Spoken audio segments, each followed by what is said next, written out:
நாம் இப்பொழுது கர்த்தருடைய வார்த்தைகளுக்கு நேராக நம்முடைய வேத வசனங்களை நாம் திருப்பிக் கொள்ளலாம்.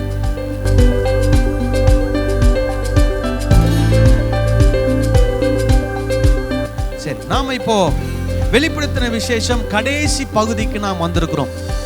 இன்றைக்கு 22வது அதிகாரத்தை தான் நம்ம பார்க்க போறோம். அதுக்கு முன்னாடி 21ஆம் அதிகாரத்துல என்ன பார்த்தோம் அப்படின்றத உங்களுக்கு நான் சுருக்கமா சொல்றேன். 21ஆம் அதிகாரம் 1 to 8 வசனங்கள்ல புதிய வானம் புதிய பூமியை குறித்தும் எருசலேம் ஆகிய ஒரு நகரத்தை குறித்தும் என்ன பண்ணப்பட்டிருக்கிறது, வர்ணிக்கப்பட்டிருக்கிறது. அங்கே சொல்லப்பட்டிருக்கிற தேவன் தம்முடைய ஜனங்களோடு என்ன பண்ணுவார், வாசம் பண்ணுவார்.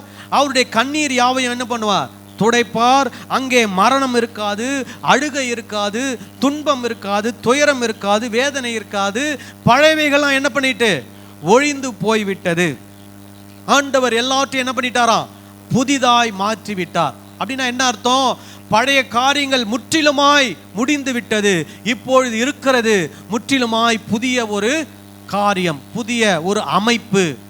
இந்த புதிய அமைப்புல என்ன இல்லை, பாவம் இல்லை, மரணம் இல்லை, பிசாசு இல்லை, கள்ள தீர்க்கதரிசி இல்லை, மிருகம் இல்லை, இப்படிப்பட்ட காரியங்கள் இல்லை. இப்போ முழுமையாக தேவனும் தேவனுடைய ஜனங்களும் என்ன பண்ணிருக்கிறாங்க, அந்த இடத்துல இருக்கிறார்கள்.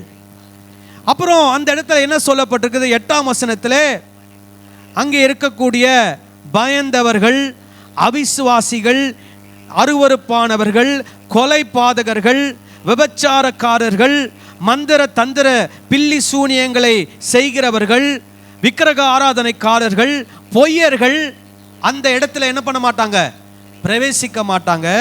அவங்க 2ஆம் மரணமாகிய அக்கினி கடலிலே என்ன பண்ணப்படுவார்கள், தள்ளப்படுவார்கள். அதுக்கப்புறம் என்ன சொல்லப்பட்டிருக்குன்னா, புதிய எருசலேமை பற்றி ஏற்கனவே சொல்லியிருக்கிறாரு. இப்போ என்னன்னா புதிய எருசலேமை பற்றி விளக்கமாக விவரிக்கிறார். இப்போ அந்த நகரத்தை பற்றி சொல்றார். அந்த நகரம் எப்படிப்பட்ட நகரம், அது பலவிதமான விலையேற பெற்ற கற்களால் என்ன பண்ணப்பட்டிருக்குது, உண்டாக்கப்பட்டிருக்கிறது.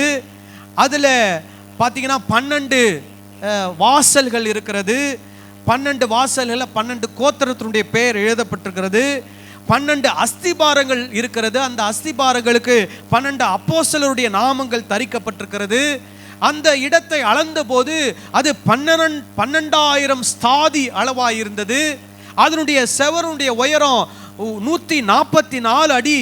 அது என்னமா இருந்ததாம், உயரமாக இருந்தது. அப்படி தானே போட்டிருக்குது. 17 வாசிங்க. 21:17.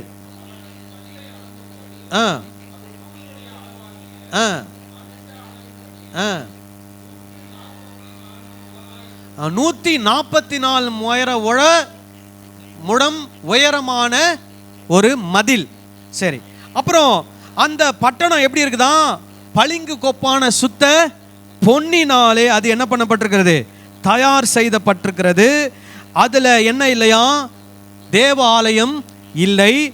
தேவனும் ஆட்டுக்குட்டியானுமே அதற்கு என்னவா இருக்கிறாங்களா, ஆலயமா இருக்கிறாங்க. இதெல்லாம் ஏன் யோவான் இதை விவரிக்கிறார் அப்படின்னா, யூதர்கள் அல்லது 1ஆம் நூற்றாண்டுல இருந்த திருச்சபை மக்களை பொறுத்த வரைக்கும், அவங்கள பொறுத்த வரைக்கும் நல்லா கவனிங்க, அவங்கள பொறுத்த வரைக்கும் எருசலேமை போல மிக உன்னதமான பட்டணம் இந்த உலகத்தில் எதுவுமே இல்லை.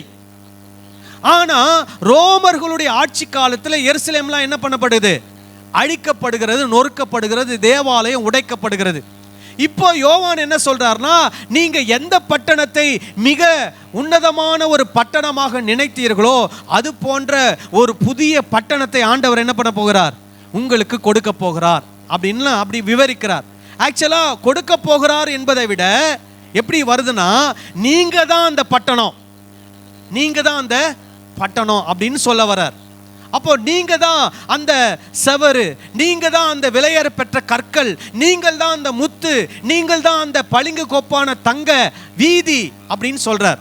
அப்போ கர்த்தர் உங்களை எப்படி பார்க்கிறார், ஒரு புதிய எருசலேமாக, ஒரு நேர்த்தியான எருசலேமாக, ஒரு விலை உயர்ந்த ஒரு பட்டணமாக உங்களை ஆண்டவர் என்ன பண்றாரு, பார்க்கிறார் அப்படின்றார். நீங்க பட்டணம் இல்லைன்னு நினைக்கிறீங்க, இப்போ புது காலகட்டத்தில், புதிய பூமியில, புதிய வானத்தில், அல்லது அந்த புதிய அமைப்புல நீங்களே அந்த பட்டணமாக என்ன பண்ண போகிறீர்கள்? இருக்க போகிறீர்கள். அப்போ அந்த இடத்துல என்ன சொல்றாரு? 24 இருந்து வாசிப்போம். அதன் வெளிச்சத்தில் என்ன பண்ணுவாங்களாம்? நடப்பாங்க. யாரு? ரட்சிக்கப்பட்ட இல்ல, ரட்சிக்கப்படுகிற. அப்போ இப்போ ரட்சிக்கப்பட போகிற ஜனங்கள் யாருடைய வெளிச்சத்தில் நடக்கணும்?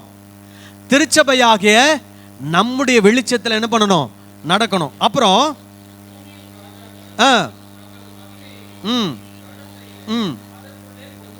அதற்குள்ள என்ன பண்ணுவாங்களா? கொண்டு வருவாங்க. சபையாகிய நம்ம இருக்கிற இதுக்குள்ள பூமியின் ராஜாக்கள் எதை கொண்டு வருவாங்களாம்? எதை கொண்டு வருவாங்க? சத்தமா சொல்லுங்களேன். தங்கள் மகிமையையும் கனத்தையும் கொண்டு வருவார்கள். அப்புறம்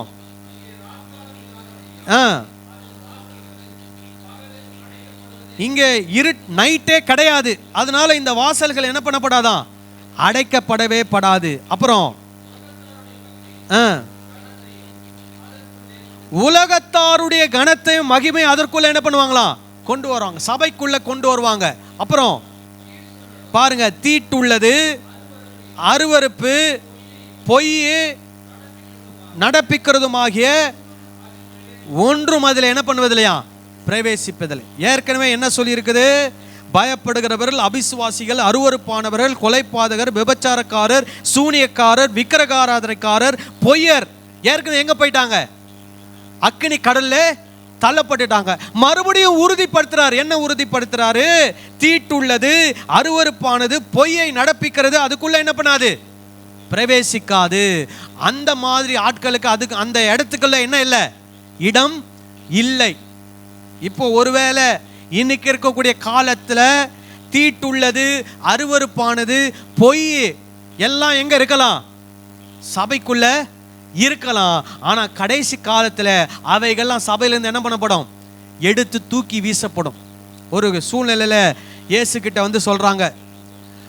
இயேசு ஒரு உவமையை சொல்றாரு. என்ன சொல்றாரு? சத்ரு போய் என்ன பண்றானா? களைய விதைச்சிடறான். அப்போ வேலைக்காரர்கள் வந்து சொல்றாங்களா எஜமான் கிட்ட, இங்க எல்லாம் நிறைய களைகள் இருக்குது, அதெல்லாம் பிடுங்கிட்டுமா அப்படின்னு கேட்குறாங்க. உடனே ஆண்டவர் சொல்றாரு, நீ அதெல்லாம் என்ன பண்ணாத, பிடுங்காத. அது அது நல்ல நல்ல விதையோடு சேர்ந்து என்ன பண்ணட்டும்? வளரட்டும். அப்போ நிறைய பேர் என்ன நினைக்கிறாங்க? நான் சபையில தான் இருக்கிறேன், நான் அவங்க நினைக்கிறாங்க நான் நல்ல நல்ல நல்ல விதை, நல்ல செடின்னு நினைக்கிறாங்க. ஆனா அவங்களுடைய வாழ்க்கை எதை நமக்கு சுட்டி காட்டும்? அவங்க ஒரு களை. ஆனா அவங்களும் நம்மோடு சேர்ந்தா என்ன பண்ணுவாங்க? இருப்பாங்க. ஆனா ஆண்டவர் உடனே அவங்களை என்ன பண்ண மாட்டார்? பிடுங்க மாட்டார். அப்போ கடைசி சொல்வாரு, இந்த உலகத்தின் முடிவிலே தூதர்கள் வந்து என்ன பண்ணுவாங்களாம்? அதெல்லாம் அறுப்பாங்களாம். அறுக்கும் போது கோதுமையோ எங்க சேர்ப்பாங்க? களஞ்சியத்துல சேர்ப்பாங்க. பதரையோ அவியாத அக்கினியில என்ன பண்ணுவாங்களா? சுட்டெரிப்பாங்க. களையை பிடுங்கி எங்க போடுவாங்க? அக்கினியில போடுவாங்க. அப்போ இந்த தீட்டுள்ளது, இந்த அருவருப்பானது, இந்த பொய்யை நடப்பிப்பது எங்க நுழைய முடியாது? அந்த புதிய எருசலேமாகிய அந்த சூழ்நிலை, அந்த நிலையில, அந்த அமைப்பில் இருக்கக்கூடிய திருச்சபைக்குள்ள அவங்க என்ன பண்ண முடியாது? நுழைய முடியாது. நீங்க பாத்தீங்கன்னா இங்க தீட்டுள்ளது அப்படின்னா எப்படி சொல்லப்பட்டிருக்கிறாங்க அப்படின்னா, அதாவது பொதுவானது அப்படின்னு சொல்றாங்க. அதாவது பொதுவுக்கும் விசேஷத்திற்கும் ஒரு வித்தியாசம் இருக்குது. அதாவது நாங்க காலேஜ் படிக்கிற டைம்ல டீ கடையில போய் டீ குடிப்போம். அப்போ டீ கடையில கேட்பாங்க, சாதா டீயா ஸ்பெஷல் டீயா அப்படின்னு கேட்பாங்க.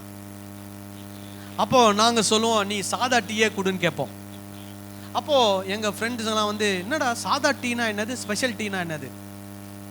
கிளாஸை கழுவி டீ போட்டு கொடுத்தா ஸ்பெஷல் டீ, கிளாஸை கழுவாம டீ போட்டு கொடுத்தா சாதா டீ. புரியுதா உங்களுக்கு? இதுதான் என்னது வித்தியாசம். அப்போ இங்க இந்த தீட்டுள்ளது அப்படின்னா என்ன அர்த்தம்னா, அது சாதான்னு அர்த்தம். தீட்டு இல்லாததுன்னா என்ன அர்த்தம்? ஸ்பெஷல் அர்த்தம். இப்போ நம்மெல்லாம் யாருக்கு ஸ்பெஷல்? இயேசுவுக்கு ஸ்பெஷல். எப்படி ஸ்பெஷல் அப்படின்னா, நாம் ரட்சிக்கப்பட்ட போது பரிசுத்த ஆவியை நமக்கு ஆண்டவர் என்ன கொடுத்திருக்கிறார்? அச்சாரமாக கொடுத்திருக்கிறாரு. அதற்கு காரணம் என்னன்னா, நாம் எல்லாரும் அவருக்கு சொந்தமானவர்கள். அல்லேலூயா. அப்போ நம்மெல்லாம் ஆண்டவருக்கு என்னவா இருக்கிறோம்? ஸ்பெஷலா இருக்கிறோம். அதனால நாம என்ன கிடையாது? தீட்டுள்ளவர்கள் கிடையாது. நாம் அந்த நகரத்துக்குள்ள என்ன பண்றோம்? இருக்கிறோம். நாமே அந்த நகரமாக என்ன பண்ணுகிறோம்? இருக்கிறோம். அப்ப தீட்டுள்ளதுன்னு சொல்லும் போது அது ஸ்பெஷல் இல்லை, அது என்னது?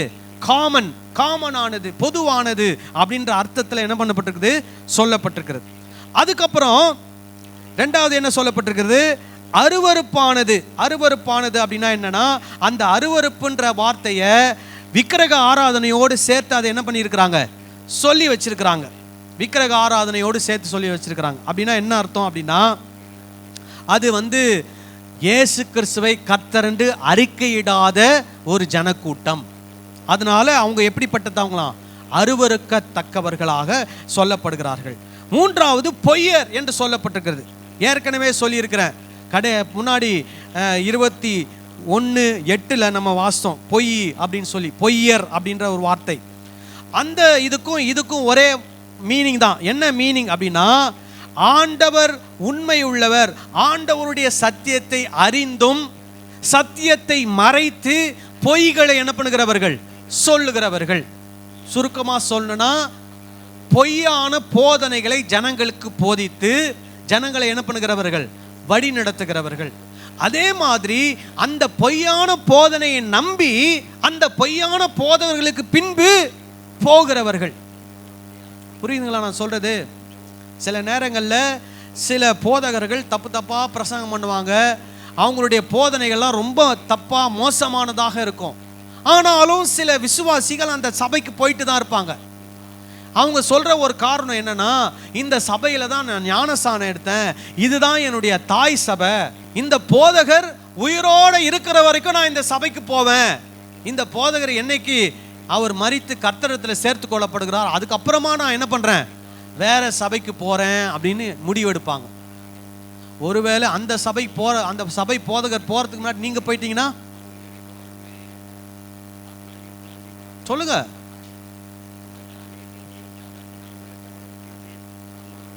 இன்னைக்கு நிறைய திருச்சபையில் இருக்கக்கூடிய நிறைய மக்கள் அந்த சபையில அடிமைகளை போல சிக்கி கொண்டு தவித்து கொண்டிருக்கிறார்கள். அவங்களால ஒரு சரியான முடிவு என்ன பண்ண முடியல, எடுக்க முடியல. அவங்களால சத்தியத்துக்கும் பொய்யுக்குமான வித்தியாசத்தை என்ன பண்ண முடியல, கண்டுபிடிக்க முடியல. வேதத்தை வாசிக்கணும், வேதத்தில் இருக்கக்கூடிய எது உண்மை, எது பொய், எது தேவனுடைய போதனை, எது மனிதனுடைய போதனை என்பதை நமக்கு வேறு பிரிக்க தெரிந்திருக்கணும். தேவ போதனை போதிக்கிற போதகருடைய போதனைகளை தாராளமாக கேட்கலாம். ஆனால் மனித போதனைகளை போதித்துக் கொண்டிருக்கிறவருடைய போதனைகளை நீங்கள் கேட்டீங்கன்னா அந்த பொய்யை நம்பி நீங்களும் பொய்க்கு பின்னாடி போய் நீங்கள் என்னவா மாற முடியாது? இந்த புதிய எருசலேமாகிய நகரமாக நீங்கள் என்ன பண்ண முடியாது? மாற முடியாது. அந்த இடத்துக்குள்ளேயே நீங்கள் என்ன பண்ண முடியாது? பிரவேசிக்க முடியாது. ஜாக்கிரதையாக என்ன பண்ணணும்? இருக்கணும். சரி, இதோட என்ன ஆகுது? இந்த 21வது அதிகாரம் முடியுது. இப்போ 22வது அதிகாரத்துக்கு நாம் வர்றோம்.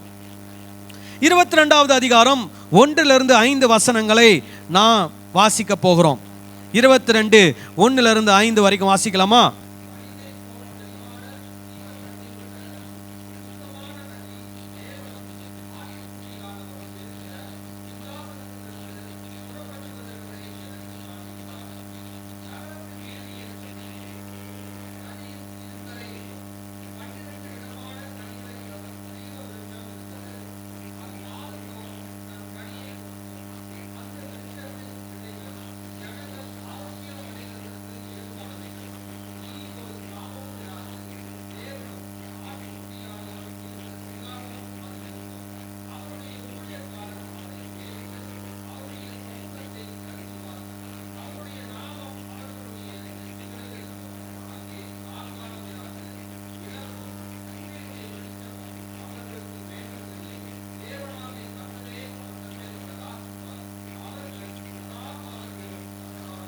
ஹல்லேலூயா.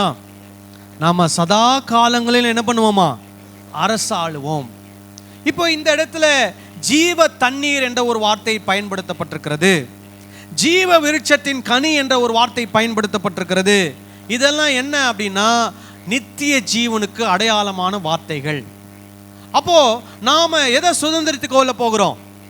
நித்திய ஜீவனை என்ன பண்ண போகிறோம்? சுதந்திரித்துக் கொள்ள போகிறோம். அப்போ நீங்க ஏதேன் தோட்டத்தில் ஆண்டவர் என்ன பண்ணாரு? ஜீவ விருட்சத்தின் கனியை வச்சாரு, நன்மை தீமை அறியத்தக்க கனியை வச்சாரு. ஆனா ஆதாமும் ஏவாளும் எதுக்கு நேராக போயிட்டாங்க? ஜீவனுக்கு நேராக போகாமல் மரணத்துக்கு நேராக என்ன பண்றாங்க? போய் ஆண்டவருடைய வார்த்தைக்கு கீழ்ப்படியாம தவறு செய்து அவர்கள் தங்களுக்கு என்ன வருவித்துக் கொண்டார்கள்? மரணத்தை வருவித்துக் கொண்டார்கள். இப்போ ஆண்டவர் மறுபடியும் நம்மளை எந்த நிலைக்கு கொண்டு போறாரு? அந்த ஏதேன் தோட்டம் என்ற நிலைக்கு நம்மளை என்ன பண்றாரு? கொண்டு போறாரு. ஆனா அந்த இடத்துல எந்த கனி இல்லை? நன்மை தீமை அறியத்தக்க கனி இல்லை. நாம் பாவம் செய்யக்கூடிய ஒரு சூழ்நிலை அங்க இல்லை. அங்க அதற்கு பதிலாக நமக்கு என்ன உண்டாயிருக்கிறது? ஜீவன் உண்டாயிருக்கிறது. அந்த இடத்துல என்ன இல்லை? சாபம் இல்லை. ஏன்னா ஏதேன் தோட்டத்தில் என்ன உண்டானது? சாபம் உண்டானது. அந்த சர்ப்பம் சபிக்கப்பட்டது, பூமி சபிக்கப்பட்டது. இப்போ என்ன கிடையாது? சாபம் கிடையாது. அதுக்கப்புறமா பாருங்க, அவருடைய ஊழியக்காரர் அவரை சேவித்து அவருடைய சமூகத்தை என்ன பண்ணுவார்களாம்? தரிசிப்பார்கள். அவர்களுடைய நெத்திகளில் என்ன எழுதப்பட்டிருக்குமா? யாருடைய நாமம்? இயேசுவின் நாமம் நம்முடைய நெத்தியில் என்ன பண்ணப்பட்டிருக்கும்? எழுதப்பட்டிருக்கும். அப்படின்னா என்ன அர்த்தம்? நம்ம இந்த பூமியில் இருக்கும்போது மனித போதனைகளை கேட்டு நாம் என்ன பண்ணல? நடக்கல. அதனால நம்முடைய நெற்றில என்ன நம்பர் போடப்படலை? 666 நம்பர் போடப்படவில்லை. நம்முடைய நெற்றிகளில் என்ன நாமம் போடப்பட்டிருக்கிறது? இயேசுவின் நாமம் போடப்பட்டிருக்கிறது. அப்படின்னா அர்த்தம் என்னன்னா, நாம் எல்லாரும் அவருக்கு சொந்தமானவர்கள். இப்போ நீங்கள் பார்த்தீங்கன்னா நம்முடைய ஃபோனில் இந்த ஃபோன் என்ன கம்பெனியோ அந்த பேர் போட்டிருக்கோம். காரில் அந்த கார் என்ன கம்பெனி, அந்த கம்பெனி காரு பேர் என்ன பண்ணப்பட்டிருக்கோம்? போட்டிருக்கோம். எல்லா கார்லையும் எடுத்துக்கோங்க, என்ன பிராண்டோ அந்த பிராண்டை பேரை போடாமல் அந்த காரை வெளியே என்ன பண்ண மாட்டாங்க? அனுப்ப மாட்டாங்க. அந்த காருடைய பிராண்ட் நேம், அந்த காருடைய லோகோ போடப்பட்டிருக்கும். அதனுடைய அர்த்தம் என்ன? இந்த கார்லாம் யாருக்கு சொந்தமானது? அந்த குறிப்பிட்ட கார் கம்பெனிக்கு சொந்தமானது. அதே மாதிரி நம்முடைய நெற்றிகள் ஆண்டவர் என்ன பண்றாரு? அவருடைய நாமத்தை போடுகிறார். நாமெல்லாம் யாருக்கு சொந்தமானவர்கள்? அவருக்கு சொந்தமானவர்கள். நாம் அவரோடு கூட சதா காலங்களிலும் என்ன பண்ணுவோமா? அரசு ஆளுவோம். ஹல்லேலூயா. ஆளுகை செய்வோம். ஆமென் சொல்லலாமா? இதுதான் அந்த நித்திய ஜீவனிலே நாம் இருக்கக்கூடிய ஒரு நிலை. இந்த நிலையிலே நாம் மட்டும்தான் இருக்க போறோம். மற்றவர்கள் யாரும் இந்த நிலையில் என்ன பண்ண போறதில்ல, வரப்போறதில்ல, இருக்க போறதில்ல. ஒரு ஆமென் சொல்லலாமா? அந்த நிலையை நாம் அடைய வேண்டுமானால் விசுவாச ஆரம்பம் ஓட்டத்தை ஆரம்பிச்சவங்க அதே விசுவாச ஓட்டத்தில் என்ன பண்ணணும்? முடிக்கணும். இடையில என்ன வாங்கி போகக்கூடாது? பின்வாங்கி போறது, இயேசுவை மறுதலிச்சிட்டு போறது, இயேசுவை விட்டுட்டு போறது, இந்த வேலையெல்லாம் வச்சிங்கன்னா உங்களால் என்ன பண்ண முடியாது? நித்திய ஜீவனை சுதந்திரிக்க முடியாது. அதே மாதிரி மனதை கடினப்படுத்தி கொண்டு கர்த்தருடைய கட்டளையை மீறி நடப்பீர்களானால் அந்த நித்திய ஜீவனை என்ன பண்ண முடியாது? சுதந்திரிக்க முடியாது. ஏன்னா இந்த வெளிப்படுத்தின விசேஷம் ஆரம்பத்திலிருந்து முடிவு வரைக்கும் ஆண்டவர் மறுபடியும் என்ன சொல்றாருன்னா, உனக்கு மனம் திரும்புவதற்கு நான் என்ன கொடுக்குறேன்? டைம் கொடுக்குறேன். மனம் திரும்புவதற்கு வாய்ப்பு கொடுக்குறேன். மனம் திரும்பு, மனம் திரும்பு, மனம் திரும்புன்னு சொல்றார். அப்படின்னா என்ன அர்த்தம்? நாம கர்த்தருடைய கட்டளையின்படி நாம வாழவில்லை என்றால் நாம் மனம் திரும்பி கர்த்தருடைய கட்டளையின்படி நாம் என்ன பண்ண விரும்பணும்? கர்த்தருடைய கட்டளையின்படி வாழ விரும்பணும், முயற்சி எடுக்கணும். அந்த விசுவாசத்தை கடைசி வரை என்ன பண்ணணும்? காத்து கொள்ளணும். அப்போ நாம் நித்திய ஜீவனை என்ன பண்ணுகிறோம்? பெற்றுக்கொள்கிறோம். பவுல் சொல்றாரு, நல்ல போராட்டத்தை போராடினேன், என்னுடைய ஓட்டத்தை முடித்தேன். எதை காத்துக்கொண்டேன்? விசுவாசத்தை காத்து கொண்டேன். இது முதற்கொண்டு எனக்கு என்ன கிரீடம் வைக்கப்பட்டிருக்கிறது? ஜீவ கிரீடம் வைக்கப்பட்டிருக்கிறது. ஹல்லேலூயா. அது எனக்கு மட்டும் இல்லை, அவரை நம்புகிற, அவரை தொழுதுகிற யாவருக்கும் அந்த ஜீவ கிரீடத்தை ஆண்டவர் என்ன பண்ண போகிறார்? கொடுக்க போகிறார். ஹல்லேலூயா. நித்திய ஜீவனை பெற்றுக்கொள்ளணுமா? ஜீவ கிரீடத்தை சுதந்திரித்துக் கொள்ளணுமா? அவருக்கு பிரியமா நம்ம இந்த உலகத்தில் என்ன பண்ணணும்? வாழ முயற்சி எடுக்கணும். ஹல்லேலூயா. முயற்சி எடுத்து அந்த ஓட்டத்தை என்ன பண்ணணும்? ஓடணும். ஹல்லேலூயா. இப்போ 6வது வசனத்தை வந்து வாசிப்போம்.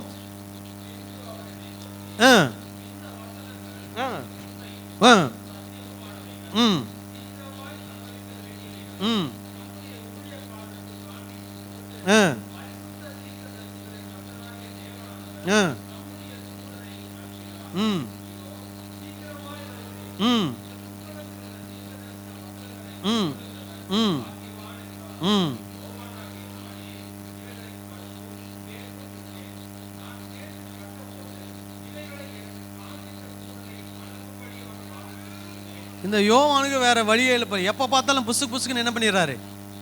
தூதன் காலில் போய் என்ன பண்றாரு? விழுந்துடுறார். அந்த மாதிரி எந்த தூதன் கால்லையும் எந்த தூதுவனுடைய கால்லையும் போய் என்ன பண்ணக்கூடாது?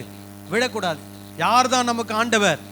இயேசுவே நமக்கு ஆண்டவர். சரி, இந்த இடத்துல ஏன் இந்த விஷயத்தை மறுபடியும் சொல்றாரு? இப்போ நீங்க பாத்தீங்கன்னா 6ஆம் வசனத்துல என்ன சொல்றாரு? இந்த வசனங்கள் உண்மையும் சத்தியமானவைகள். இதை சொல்றது யாரு? இயேசு என்ன பண்றாரு? சொல்றாரு. இயேசு சொல்றாரா அல்ல தூதன் சொல்றானா? தூதன் சொல்றான். தூதன் வந்து சொல்றான், இது இந்த வசனம் என்ன பண்ணுது? சத்தியமானவைகள், உண்மையானவைகள், சீக்கிரமாய் சம்பவிக்க வேண்டியவைகளை தம்முடைய ஊழியக்காரருக்கு காண்பிக்கும் பொருட்டு பரிசுத்த தீர்க்கதரிசிகளின் கர்த்தராகிய தேவனானவர் தம்முடைய தூதனை என்ன பண்ணினார்? அனுப்பினார். அவர் என்ன சொல்றாரு? நான் கர்த்தருடைய தூதன். இந்த வசனங்கள்லாம் யார் மூலமா வந்திருக்குது? கர்த்தரிடத்திலிருந்து வந்திருக்கிறது. அப்போ இந்த வசனங்கள் ரொம்ப முக்கியமான வசனங்கள். இந்த வசனங்களை நீங்க ரொம்ப சாதாரண வசனங்களாக என்ன பண்ணக்கூடாது? கருதக்கூடாது.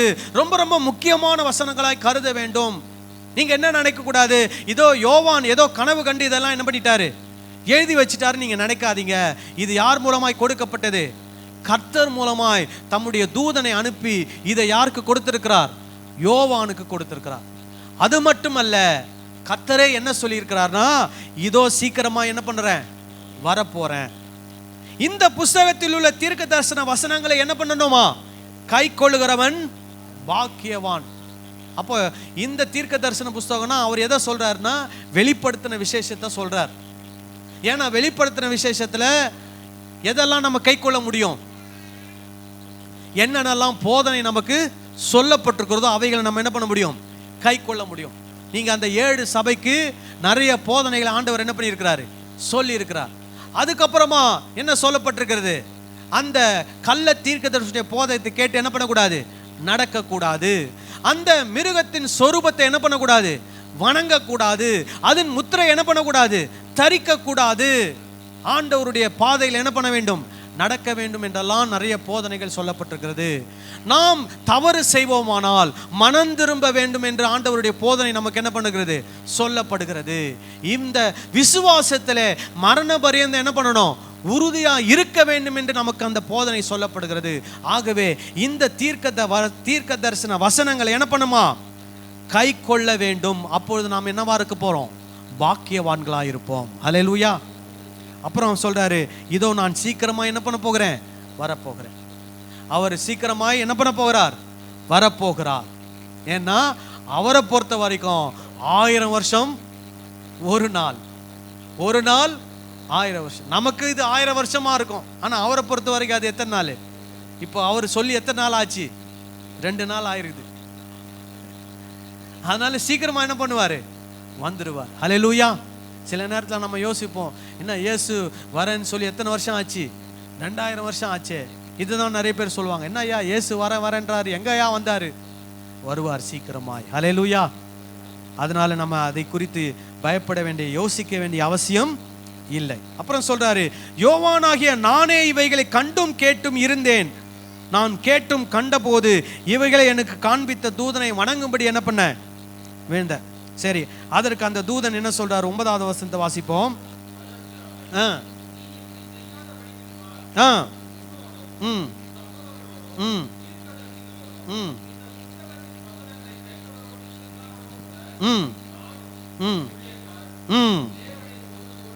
பாருங்க, யாரை தொழுது கொள்ளணும்? தேவனை தொழுது கொள்ளணும். இது 2வது முறை மறுபடியும் வருகிறது. 2வது முறை மறுபடியும் தூதன் சொல்றான், யாரை தொழுதுகொள்? தேவனை தொழுது. ஏன் அப்படி சொல்றான்? ஏன்னா 1ஆம் நூற்றாண்டில் ஜனங்களுக்கு வந்த உபத்திரவத்தில், பயத்தில், அல்லது ஜனங்கள் மேல் வச்சிருக்கிற மரியாதையில் அவங்க யாரை தொழுது கொள்ளணும்னு நினைக்கிறாங்க? ராஜாவை தொழுது கொள்ளணும், கள்ள தீர்க்கதரிசியை தொழுது கொள்ளணும்னு அவங்க நினைக்கிறாங்க, மிருகத்தை தொழுது கொள்ளணும்னு அவங்க நினைக்கிறாங்க. ஆனால் அவர் சொல்றாரு, நீ யாரை மட்டும் தான் தொழுது கொள்ளணும்? தேவனை மாத்திரமே தொழுது கொள்ளணும். இப்போ இன்னைக்கு இருக்கிற காலகட்டங்களில் நம்ம யாரை தொழுது கொள்ள வேண்டும்? கர்த்தராகிய இயேசு கிறிஸ்துவை நாம் என்ன பண்ண வேண்டும்? தொழுது கொள்ள வேண்டும். திரியேக தேவனை நாம் என்ன பண்ண வேண்டும்? தொழுது கொள்ள வேண்டும். எந்த மனிதனையும், எந்த ஊழியக்காரனையும், எந்த தீர்க்கதரிசியையும், எந்த சுவிசேஷகரையும் நீங்க என்ன பண்ணக்கூடாது? தொழுது கொள்ளக்கூடாது. நாங்கெல்லாம் யார் தான்? சாதாரண மனிதர்கள் தான். உங்களை போல நாங்களும் மனிதர்கள் தான். உங்களுக்கும் எங்களுக்கும் என்ன வித்தியாசம்? எங்களுக்கு ஆண்டவர் கொடுத்த பொறுப்புல நாங்கள் இருக்கிறோம், அவ்வளவுதான். ஆனா ஆண்டவர் உங்களுக்கு கொடுத்த பொறுப்புல நீங்க இருக்கிறீங்க. அதுதான் உங்களுக்கு எங்களுக்கும் உள்ள வித்தியாசம். ஆக மொத்தம் நாம் எந்த நிலையில இருந்தாலும் நாம் தேவனால் அழைக்கப்பட்டு அந்த நிலையிலே தேவனுடைய ஊழியக்காரர்களாக என்ன பண்ணி கொண்டிருக்கிறோம்? வாழ்ந்து கொண்டிருக்கிறோம். ஹல்லேலூயா. நீங்க ஒருவேளை ஒரு பிசினஸ் மேனா இருக்கலாம், நீங்க ஒருவேளை ஒரு டாக்டரா இருக்கலாம், ஒரு டீச்சரா இருக்கலாம், அல்லது ஒரு இடத்துல வேலை செய்கிற ஒரு ஐடி டெக்னீஷியனா இருக்கலாம், அல்லது ஒரு பெயிண்டரா இருக்கலாம். எந்த வேலை செஞ்சாலும் நீங்க வேலை செய்யற இடத்துல நீங்க யாரு? தேவனுடைய ஊழியக்காரர். ஹல்லேலூயா. தேவனுடைய சார்பா இருந்து நீங்க அந்த வேலையை என்ன பண்ணிட்டு இருக்கிறீங்க? செய்து கொண்டிருக்கிறீங்க. உங்க பொறுப்பை நீங்க உண்மையா என்ன பண்ணணும்? செய்யணும். ஹல்லேலூயா. அப்புறம் வாசிங்க.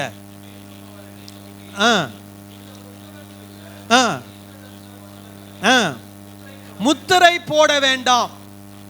தானியேலுக்கு என்ன சொல்றாருன்னா முத்திரை போடுன்றார். அப்படின்னா என்ன அர்த்தம்?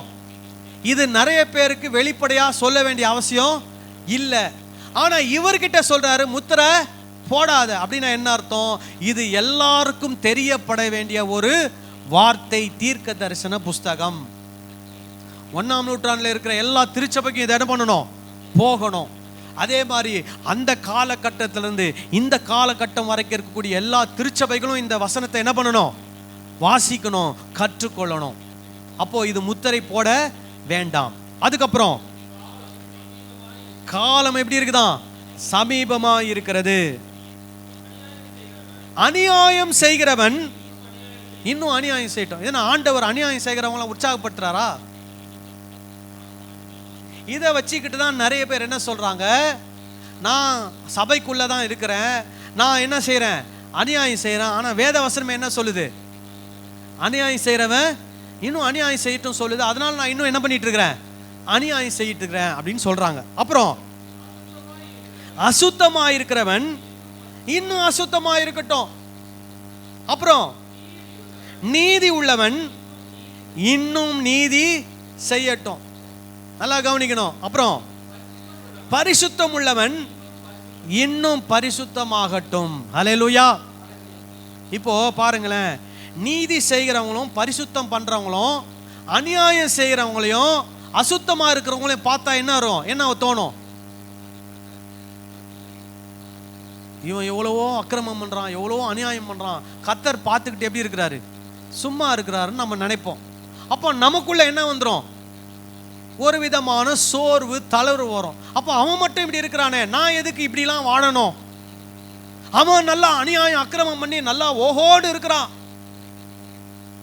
நான் நியாயமா நடக்கிறேன், ஆனா இப்படிதான் இருக்கிறேன், என் வாழ்க்கையில என்ன இல்லை? ஒரு முன்னேற்றமும் இல்லையே. அநியாயம் பண்றான், அக்கிரமம் பண்றவங்களாம் எங்கெங்கயோ போயிட்டு இருக்கிறானே அப்படின்னு நம்ம நினைச்சு சோர்வடையலாம். ஆனா அதுக்காக தான் இது சொல்லப்பட்டிருக்கிறது. அநியாயம் செய்யறவன் இன்னும் என்ன பண்ணட்டும்? அநியாயம் செய்யட்டும். அசுத்தமா இருக்கிறவன் இன்னும் என்ன ஆகட்டும்? அசுத்தமா இருக்கட்டும். அப்புறம் நீதி செய்கிறவன் இன்னும் என்ன பண்ணட்டும்?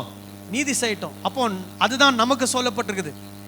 இது அநியாயம் செய்யறது, அசுத்தமா இருக்கு நமக்கு சொல்லப்பட்டதல்ல.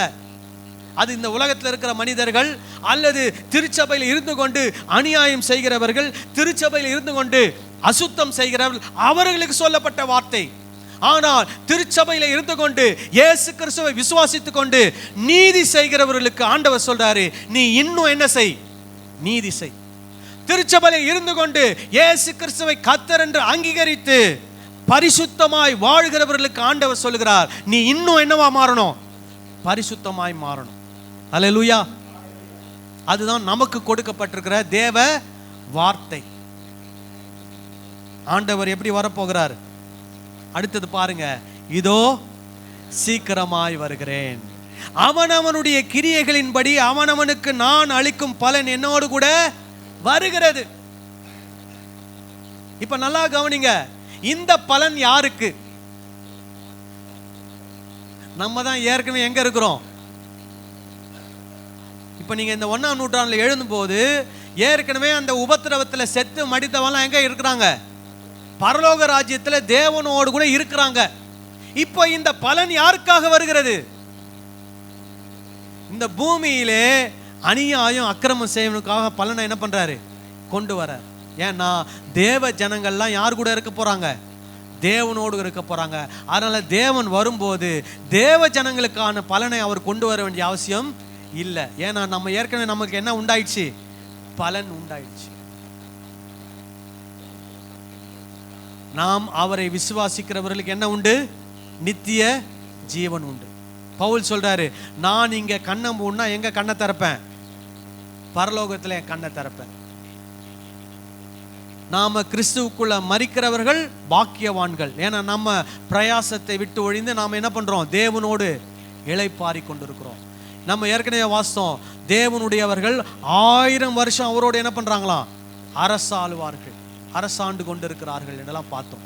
அப்போ இதோ சீக்கிரமாய் வருகிறேன், அவனவனுடைய கிரியைகளின்படி அவனவனுக்கு நான் அளிக்கும் பலன் என்னோடு கூட என்ன பண்ணுகிறது? வருகிறது. இந்த பலன் யாருக்குன்னா, அநியாயம் செய்கிறாங்க இல்லையா, அக்கிரமம் செய்கிறாங்க இல்லையா, அருவருப்பான காரியங்களை செய்கிறாங்க இல்லையா, அவங்களுக்கு தான் ஆண்டவர் என்ன கொண்டு வராரு? அவர் கொடுக்க வேண்டிய பலனை என்ன பண்ணுகிறார்? கொண்டு வருகிறார். அவங்களுக்கு என்ன பலன் கொடுக்கப்படும்? 2ஆம் மரணமாகி அக்கினி கந்தகம் மீறி கடலில் என்ன பண்ணப்படுவார்கள்? தள்ளப்படுவார். இத சொன்னதே மறுபடியும் என்ன பண்றாரு? சொல்றாரு. ஏன் சொல்றாருன்றதை தொடர்ந்து வாசிப்போம்.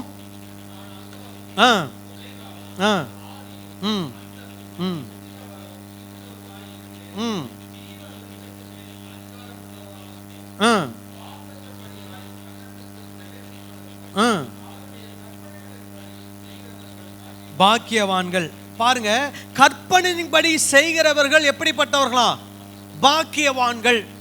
அவர்களுக்கு என்ன வாய்ப்பு கிடைக்கிறதா? ஜீவ விருட்சத்தின் மேல் அதிகாரம் உள்ளவராவதற்கு அவங்களுக்கு வாய்ப்பு கிடைக்கிறது. அதுக்கப்புறம் என்ன கிடைக்கிறது? வாசல் வழியாய் நகரத்துக்குள் பிரவேசிப்பதற்கு அவர்களுக்கு என்ன கிடைக்கிறது? வாய்ப்பு கிடைக்கிறது. புரியுதுங்களா நான் சொல்றது?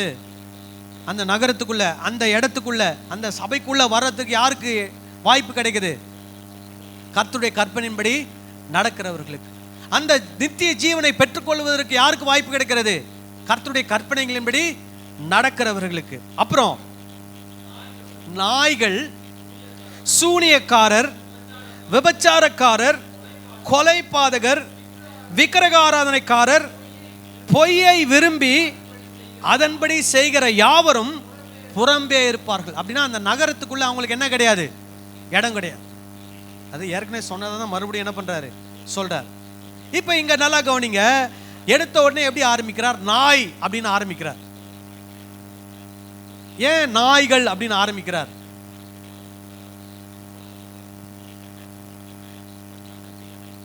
சரி, நான் டைம் இல்லாதனால நானே சொல்லிடுறேன்.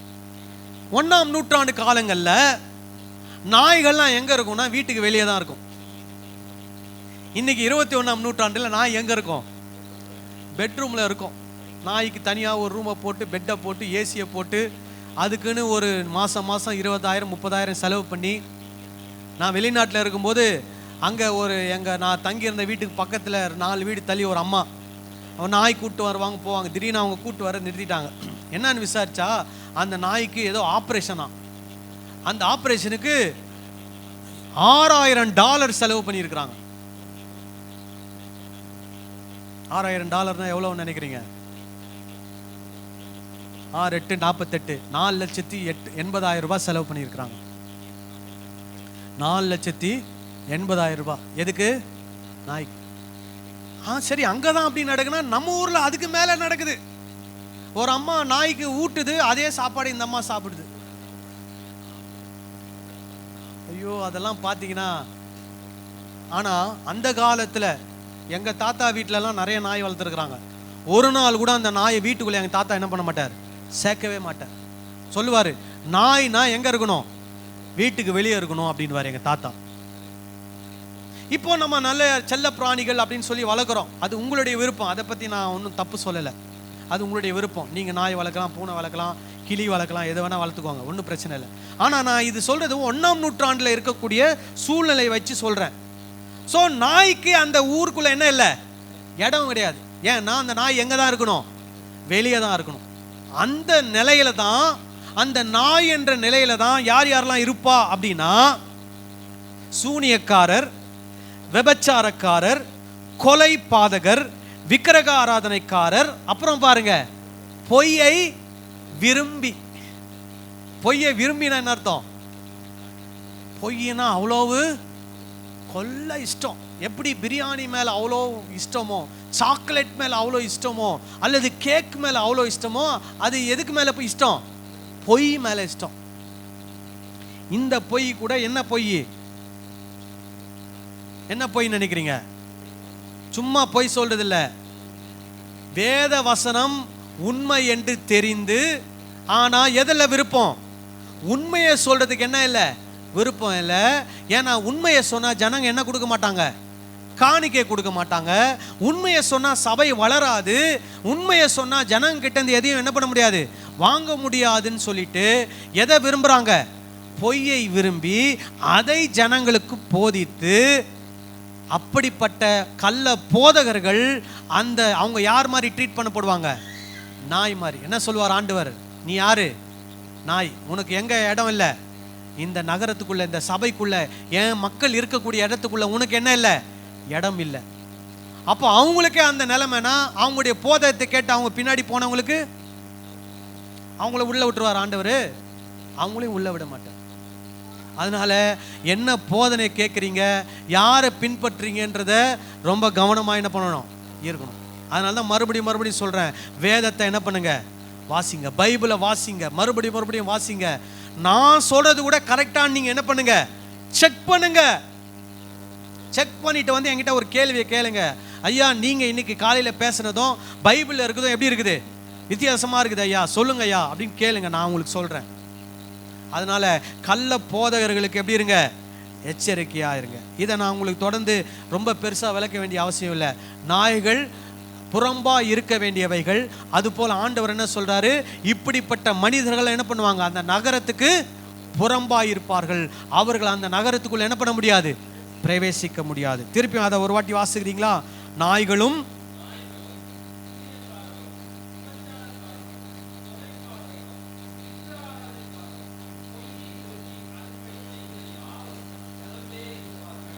அப்புறம்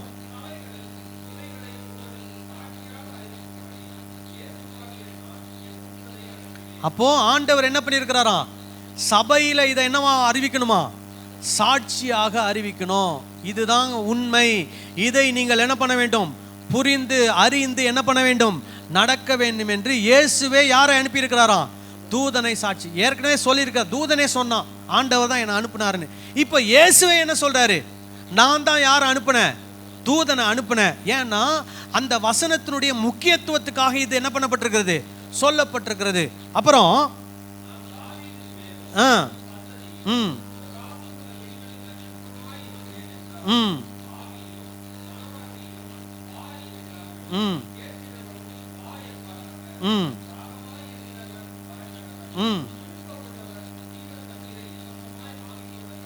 சரி, இப்போ ஆவியும் மனமாட்டியும் என்ன பண்றாங்களாம், வான்றாங்களாம். யாரு, ஆண்டவரை சீக்கிரம் வரேன்னு சொன்னார் இல்லையா, ஆண்டவரை என்ன சொல்றாங்களாம், சீக்கிரமா வாங்க ஆண்டவரே.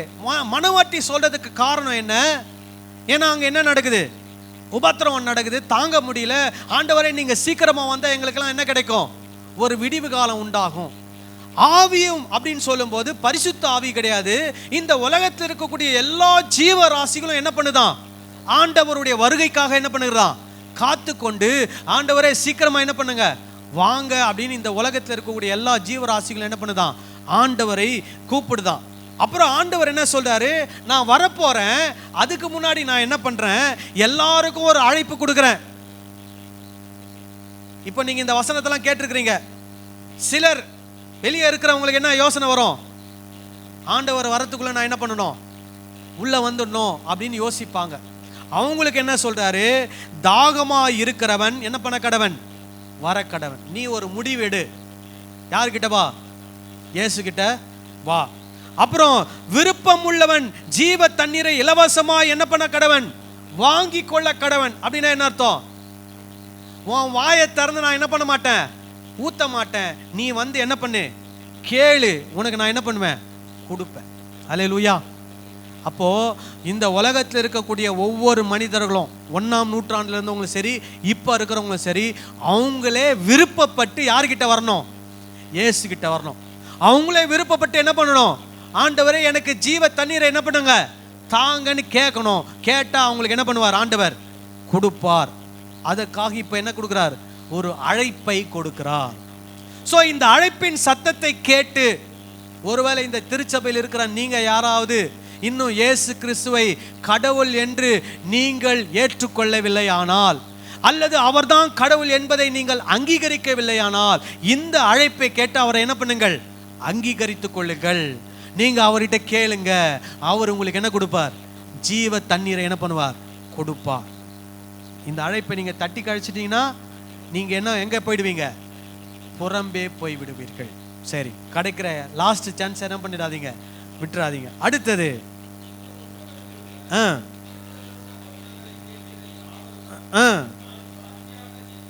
பாருங்க, சாட்சியாக என்ன பண்றாராம்? எச்சரிக்கிறதாவது, ஒருவன் இவைகளோட எதையாகிலும் கூட்டினால் கூட்டுவார். ஒருவன் அப்புறம் தொடர்ந்து வாசிங்க.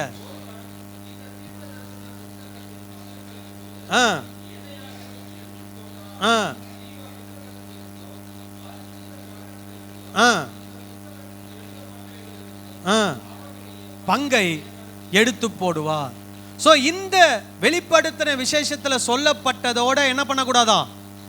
கூட்டவும் கூடாது, குறையவும் கூடாது. அப்படின்னா என்ன அர்த்தம் அப்படின்னா, இந்த வசனங்களை ஜனங்களுக்கு மாத்தி தப்பா என்ன பண்ணக்கூடாது? போதிக்க கூடாது. தப்பா போதிக்கிறது என்ன அர்த்தம்? ஏதோ சில தேவையில்லாததை இவர் என்ன பண்றாரு? எடுத்துடுறாரு. இவருக்கு என்னெல்லாம் விருப்பம் அதெல்லாம் பண்ணிடுறாரு, சேர்த்துக்கிறார். அப்போ என்ன, இந்த இருக்கிறத இருக்கிற மாதிரி என்ன பண்ணும்? ஜனங்களுக்கு கரெக்டா சொல்லி கொடுக்கணும். கரெக்டா சொல்லி கொடுக்காம தப்பு தப்பா சொல்லி கொடுக்கிறவன் மேல ஆண்டவர் என்ன பண்ணுவாராம்? வாதைய கூட்டுவாரு. அவனுடைய பங்கை என்ன பண்ணுவாராம்? எடுத்து போட்டுருவார். அவங்களுக்கு எந்த எதுல பங்கு இல்லை? நித்திய ஜீவன்ல என்ன இல்லை? பங்கு இல்லை. கடைசியா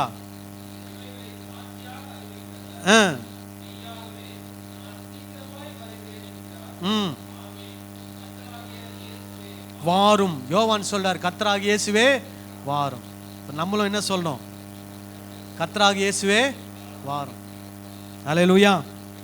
கடைசியா யோவான் சொல்லி முடிக்கிறார், நம்முடைய கர்த்தராகிய இயேசு கிறிஸ்துவின் கிருபை உங்கள் அனைவரோடு கூட இருப்பதாக. ஆமென். நம்ம என்ன கத்துக்கிட்டோம் வெளிப்படுத்தின விசேஷத்துல? சபைக்கு ஆண்டவர் என்ன பண்றார்? எச்சரிக்கிறார். ஏன் எச்சரிக்கிறார்னா, அவர் நியாய தீர்ப்பு என்ன பண்ண போகிறார்? கொண்டு வர போகிறார். அதுக்கு முன்னாடி சபை மனம் திரும்ப வேண்டிய விஷயங்களை என்ன பண்ணணும்? மனம் திரும்ப. அதுக்கப்புறம் நியாய தீர்ப்பு எப்படிப்பட்டதாக இருக்கும்? அந்த நியாய தீர்ப்பு யாருக்கு கொடுக்கப்படுகிறது? அப்போ நியாய தீர்ப்பு ஒரு பக்கம் நடந்து கொண்டிருக்கிற வேளையிலே, தேவனோடு கூட திருச்சபை மக்கள், அவரை விசுவாசிக்கிறவர்கள், அந்த முத்திரையை ஏற்றுக்கொள்ளாதவர்கள், அவருடைய போதனைப்படி நடக்கிறவர்கள் யாரோடு கூட இருப்பார்கள்? தேவனோடு கூட இருப்பார்கள். அப்போ இது ரெண்டு மக்கள் கூட்டத்தை பத்தி ஆரம்பத்திலிருந்து என்ன பண்ணப்பட்டிருக்குது? சொல்லி கொண்டு வருகிறது. ஒரு மக்கள் கூட்டம் திருச்சபை, தேவனை விசுவாசிக்கிறவர்கள், அவருடைய விசுவாசத்துக்காக பாடுபடுவதற்கும் மரிப்பதற்கும் ஆயத்தமாய் இருக்கிறவர்கள், அவருடைய வசனத்தின்படி நடக்கிற ஒரு கூட்டம். இன்னொரு கூட்டம் என்னன்னா, தேவனை மறுதலிக்கிறவர்கள், விக்கிரக ஆராதனை செய்கிறவர்கள், தேவன் இல்லை என்று சொல்லுகிறவர்கள், அவர்கள் தேவனுடைய வார்த்தையின்படி நடக்காதவர்கள், தேவ ஜனங்களை துன்புறுத்தினவர்கள். இவர்களுக்கு என்ன அழிவு? 2ஆம் மரணமாகிய அக்னி கடலில் அவர்கள் என்ன பண்ணப்படுவார்கள்? தள்ளப்படுவார்கள். நாம் தேவனோடு இணைக்கப்பட்டு நித்திய நித்தியமாய் நம்ம என்ன பண்ணுவோம்? அவரோடு கூட அரசாளுவோம். அல்லேலூயா. ஆகவே அவருடைய வருகைக்காக நாம் என்ன பண்ணணும்? காத்திருக்கணும். நம்ம சொல்லணும், ஆண்டவரே சீக்கிரமாய் மாறும். ஏன்னா நாம் அவரோடு கூட இணைவது அது நமக்கு கிடைக்கக்கூடிய மிகப்பெரிய பாக்கியம், ஸ்லாக்கியமாயும். அல்லேலூயா. மறுபடியும் டைம் கிடைக்கும் போது வெளிப்படுத்தின விசேஷத்தை என்ன பண்ணுங்க, வாசிங்க. இந்த பிரசங்கெல்லாம் யூடியூப்ல என்ன பண்ணியிருக்கிறோம், போட்டிருக்கிறோம். டவுட் இருந்தா அதை என்ன பண்ணுங்க, கேளுங்க. நீங்க தெளிவா இருக்கணும். அப்பதான் மற்றவங்களை என்ன பண்ண முடியும், தெளிவுபடுத்தும். கண்களை மூடி நாம் ஜெபம் செய்யலாம். நம்மள எழுந்து நிற்கலாம்.